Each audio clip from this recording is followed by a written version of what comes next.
Doa haleluya, amin. Silakan duduk Bapak Ibu Saudara yang terkasih.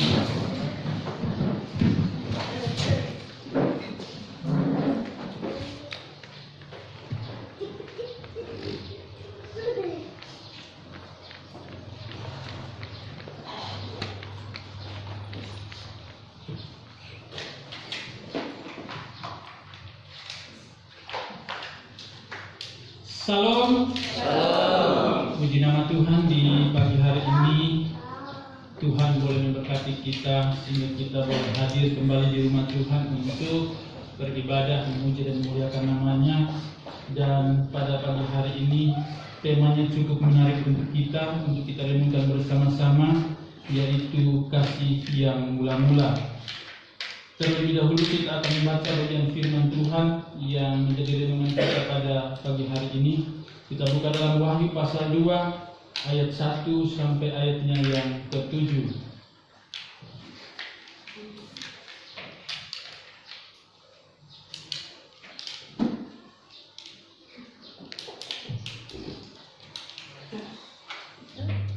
Bila Bapak Ibu Saudara sudah menemukan, saya akan membaca ayat yang ganjil. Bapak Ibu menyambung dengan ayat yang genap, dan ayat yang terakhir, ayat 7, kita akan membacakannya bersama-sama. Yang menemukan katakan amin. Amin. Puji Tuhan. Kita mulai. Kepada jemaat di Efesus. Tuliskanlah kepada malaikat jemaat di Efesus, inilah firman dari Dia yang memegang ketujuh bintang itu di tangan kanannya dan berjalan di antara ketujuh kaki dian emas itu. Aku tahu segala pekerjaanmu, baik jeripayamu maupun ketenunganmu. Aku tahu bahwa engkau tidak dapat sabar terhadap orang-orang jahat, bahwa engkau telah mencobai mereka yang menyebut dirinya rasul, tetapi yang sebenarnya tidak demikian, bahwa engkau telah mendapat mereka berdusta. Dan engkau tetap sabar dan menderita oleh karena namaku, dan engkau tidak mengenal lelah. Namun demikian, aku mencela engkau, karena engkau telah meninggalkan kasihmu yang semula. Sebab itu ingatlah betapa dalamnya engkau telah jatuh. Bertobatlah dan lakukanlah lagi apa yang semula engkau lakukan. Jika tidak demikian, aku akan datang kepadamu, dan aku akan mengambil kaki dianmu dari tempatnya, jikalau engkau tidak bertobat. Tetapi ini yang ada padamu, yaitu engkau membenci segala perbuatan pengikut-pengikut Nikolaus, yang juga kubenci. Bersama-sama, siapa terdengar, hendaklah ia mendengarkan apa yang dikatakan Roh kepada jemaat-jemaat. Barang siapa menang, dia akan kulimatkan dari pohon kehidupan yang ada di taman Firdaus. Puji Tuhan. Salam. Shalom. Bapak Ibu Saudara yang terkasih dalam Tuhan, pujian-pujian pada hari ini juga semuanya tema adalah kasih. Ya, luar biasa ketika kita menyanyikan tema-tema pujian yang berbicara tentang kasih, tentu yang kita ingat adalah bagaimana Tuhan Yesus telah mengasihi kita, mengasihi Bapak Ibu Saudara dan saya. Hari Kamis yang kemarin kita boleh merayakan beribadah kepada Tuhan dalam ibadah kenaikan Tuhan Yesus ke sorga. Tentu itu karena kasih-Nya. Dia terangkat ke sorga dan menyiapkan tempat bagi Bapak Ibu Saudara dan saya. Dan kata firman Tuhan, kalau sudah selesai dia kerjakan, dia akan datang kembali menjemput Bapak Ibu Saudara dan saya. Bapak Ibu Saudara yang terkasih, dari nats pembimbing tadi juga berbicara kepada kita bagaimana umat Tuhan diserukan untuk mengasihi Tuhan dengan segenap hatinya, dengan segenap jiwanya, dan dengan segenap kekuatannya. Puji nama Tuhan Bapak Ibu Saudara, kita diberkati pada saat pagi hari ini karena kasih-Nya pula kepada kita. Kasih yang mula-mula. Bapak Ibu Saudara yang terkasih, ada banyak orang yang merayakan hari di mana dia mengenal Tuhan, hari di mana dia bertobat. Beberapa waktu lalu dalam jemaat kita hanya merayakan ulang tahun kelahiran. Kemudian ada juga mengusulkan bagaimana kalau kita ulang tahun pernikahan, karena itu penting sekali.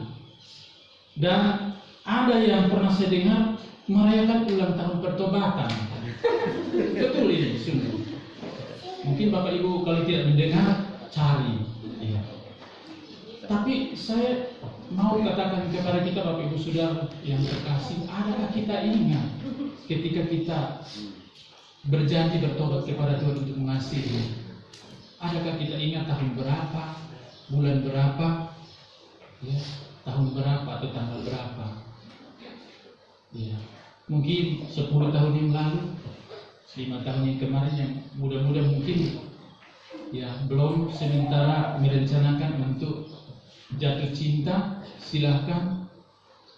Atau mungkin saya balik pertanyaan Bapak Ibu Saudara, kita ingatkah dengan pasangan kita kira-kira tanggal berapa, bulan berapa, tahun berapa kita jatuh cinta pada dia?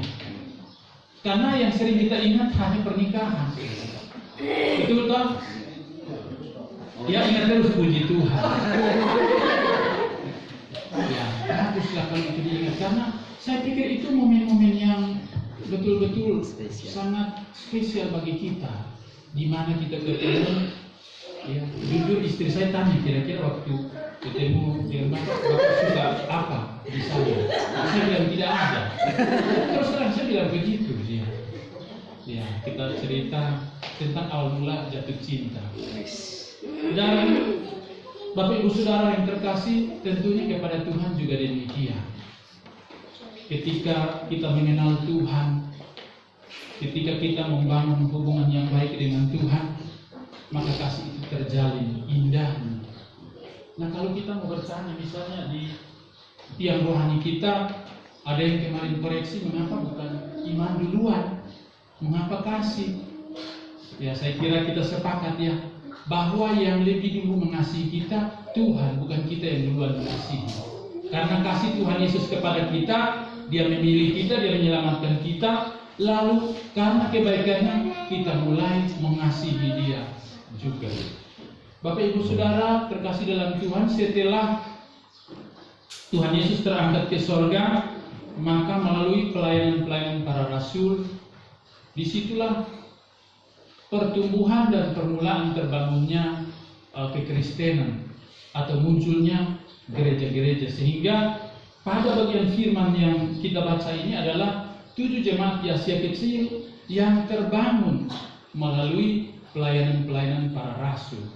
Terkadang kita juga bertanya, kira-kira adakah gereja sebelum Tuhan Yesus ada di dunia, atau sebelum Tuhan Yesus terangkat ke surga? Itu sudah tentu pasti, karena sejarah membuktikan bahwa ada banyak umat yang tetap mengandalkan Tuhan, tetapi belum mengerti Tuhan itu sebenarnya siapa. Nanti nyata Tuhan itu ketika Tuhan Yesus datang menyatakan dirinya, sehingga mulailah terbentuk jemaat-jemaat itu.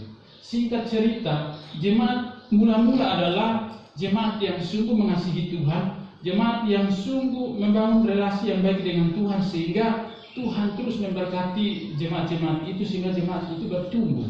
Kalau kita lihat dalam kisah para rasul, khususnya di pasal 2 di sana ayat 41 sampai 47, di situ mengisahkan bagaimana cara hidup jemaat mula-mula sehingga jemaat itu berkembang pesat.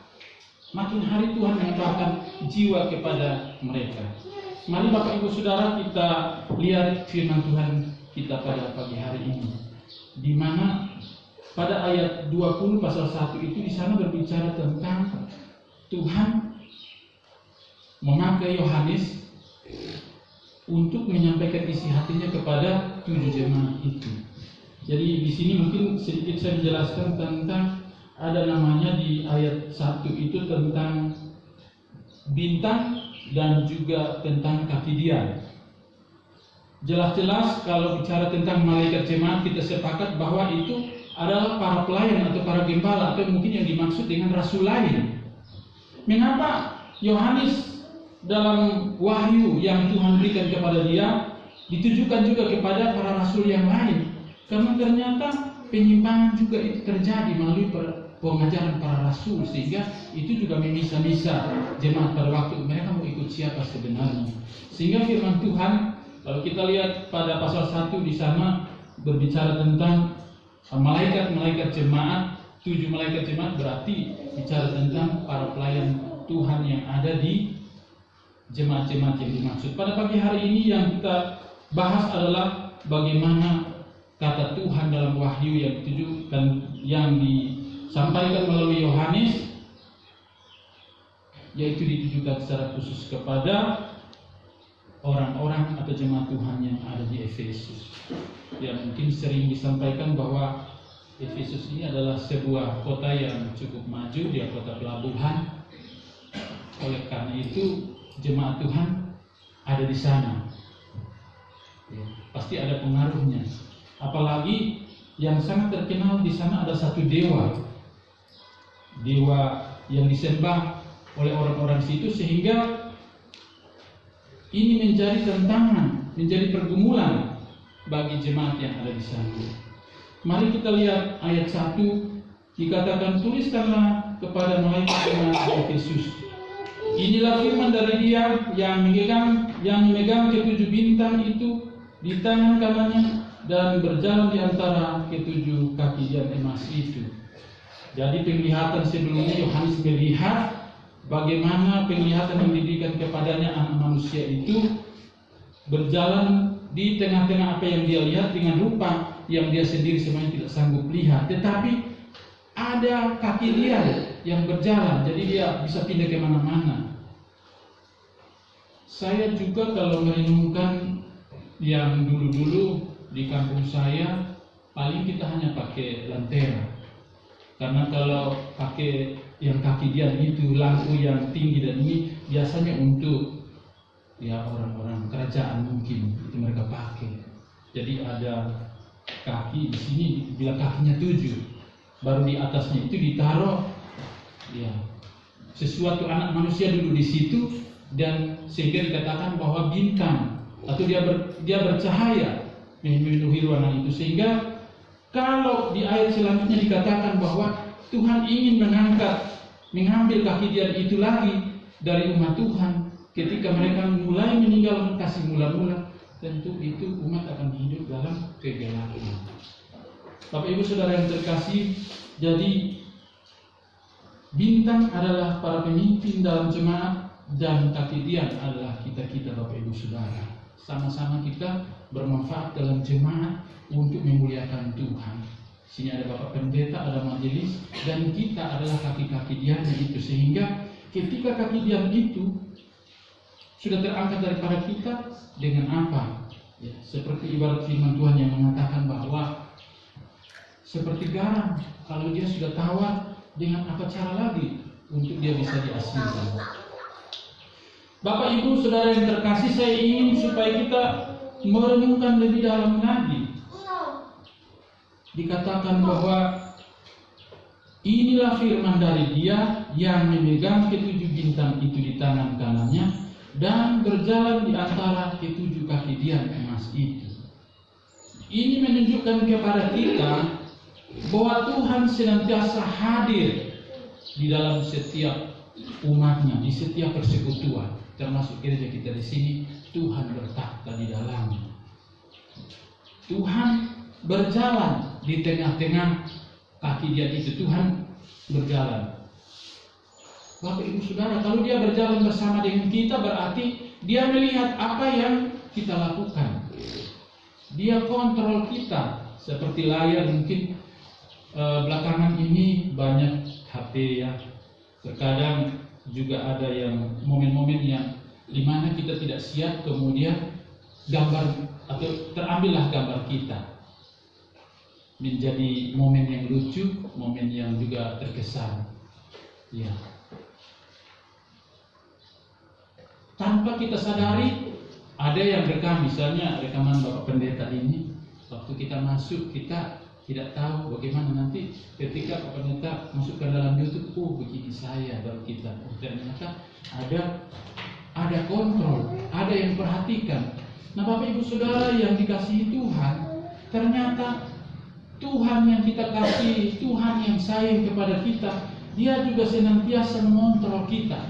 Apa yang Dia kontrol Bapak Ibu Saudara? Kita lihat di ayat 2. Aku tahu segala pekerjaanmu, baik jeripayahmu maupun ketekunanmu.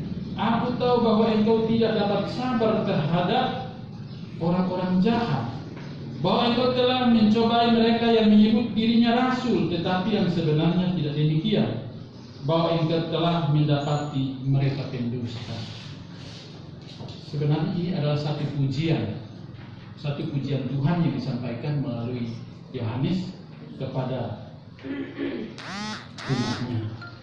Dia katakan bahwa aku tahu segala pekerjaanmu, baik jeripayahmu maupun ketekunanmu.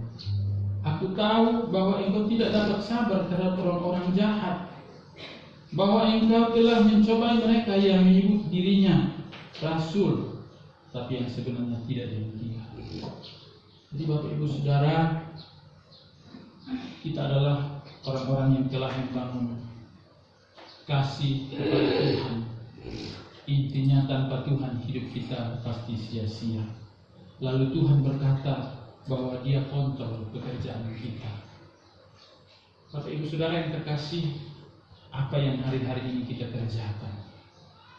Apakah yang kita kerjakan itu sesuai dengan kebenaran firman Tuhan atau tidak? Ini tantangan besar bagi kami, saya secara pribadi juga. Ketika menjalankan tugas dan tanggung jawab, saya kadang hanya Tuhanlah yang mengampuni. Sebab banyak kebijakan yang sebenarnya mengikat kita untuk berdosa. Tetapi dikatakan bahwa jemaat ini Tuhan tahu mereka bekerja. Jadi saya mau ajak kepada kita dalam kita bekerja pun, Bapak Ibu Saudara yang terkasih, yakinlah bahwa Tuhan senantiasa memantau kita apa yang kita kerjakan hari-hari ini. Ya kami pegawai, sering kami curi tulang, waktu kami sering, bagaimana dengan Bapak Ibu kerja tidak maksimal, tidak sesuai. Ini juga dikasih mati dulu saya